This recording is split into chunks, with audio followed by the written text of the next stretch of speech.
The last time I saw this fella, he was in Sawdust, Tennessee at the Possum Holler Garage, and we were both lusting over the same 1949 GMC pickup. But today he's here with us. Let's check in with Wynn Varble and see what he's got to tell us.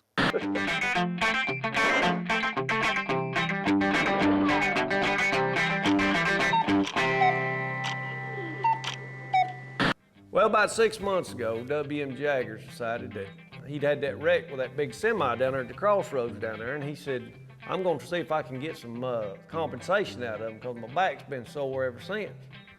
So he goes to court, and the trucking company's got their big fancy lawyer, you know, and they said, Mr. Jaggers, is it true that at the scene of the accident, you said, I'm just fine? W.M. said, well, let me tell you what happened. The lawyer said, hang on, just answer the question. I don't want no details. He said, well, what happened was I just loaded my mule Bessie up in the back of the truck, and he said, hey, I don't want no details. Yes or no, did you say I'm just fine?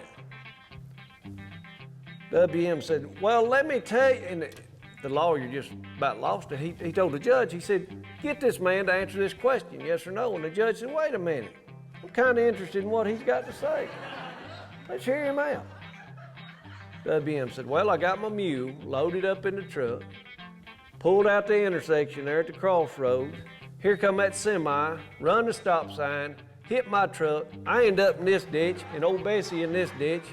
He said, I was laying there, I could hear her moaning and groaning. I could tell she was in awful pain. Well, about that time, a state trooper pulled up, walked over to Bessie, heard her moaning and groaning, pulled his pistol out, and put her out of her misery. Well, then he walked over where I was at, and he asked me, he said, how are you feeling? And I said, I'm just fine. I mean, think about it, wouldn't you?